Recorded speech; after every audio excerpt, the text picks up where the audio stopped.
An incident so vicious and the details so frightening in nature is centered around a picture perfect family, a torrid and ugly world of intimacy, and a monster with a mistress. Hi guys, welcome to my channel. I'm your host Dr. Sene, and here I am with a story. Of violence in a family in Illinois.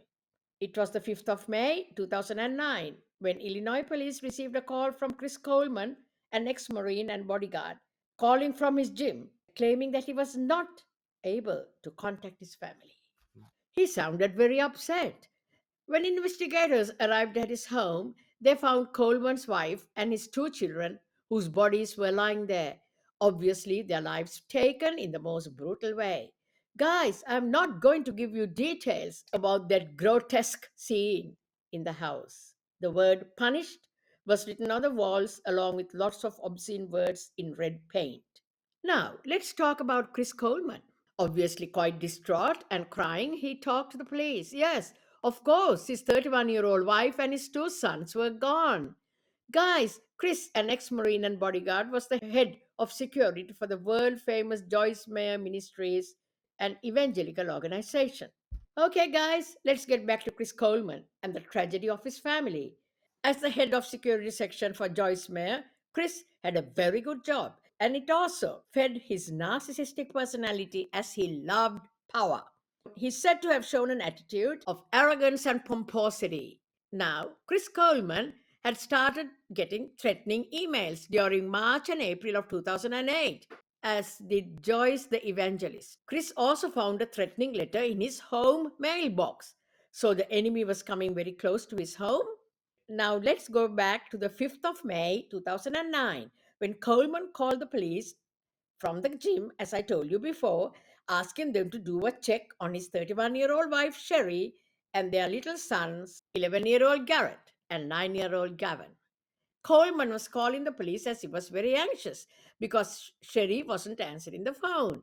Anyway, he was soon going to be on his way back home, he told the police. The police officers arrived at the Coleman home and found the basement window open. And they saw the horrible scene of three bodies I spoke to you about before. It was almost obvious that someone was aiming at punishing Coleman. Guys, remember the threatening letters? The investigation began. All of Chris's devices were taken by the police, and they found that the threatening letters had come from Coleman's own laptop. He had taken the lives of his wife and the two children before he left for the gym that morning, as confirmed by the medical examiner, who stated that Sherry and the boys had died much earlier than the time Chris had mentioned that he left home to go to the gym that morning. Now, guys, what was going on in Coleman's life? He was having an affair with his wife's best friend, Tara Lintz. They met through Sherry. She introduced her high school best friend Tara to Chris, and he started an affair with Tara. They both betrayed Sherry in the most shocking way. He had promised to marry Tara by divorcing Sherry very quickly. The police had also found receipts in his home that he had bought the red paint a few weeks before the incident. Remember the red paint on the walls? So, guys, this was premeditated. This was a premeditated attack on his wife and his two kids. A lot of people who knew Chris and Sherry were aware that Coleman was not affectionate towards his wife or his two sons. He had abused Sherry verbally for wearing shorts in public and having a tattoo.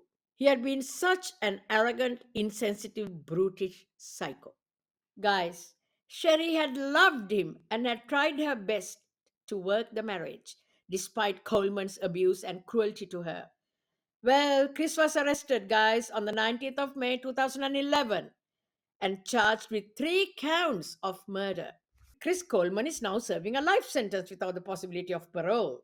Guys, Chris Coleman is where he belongs. Thank you. Good night.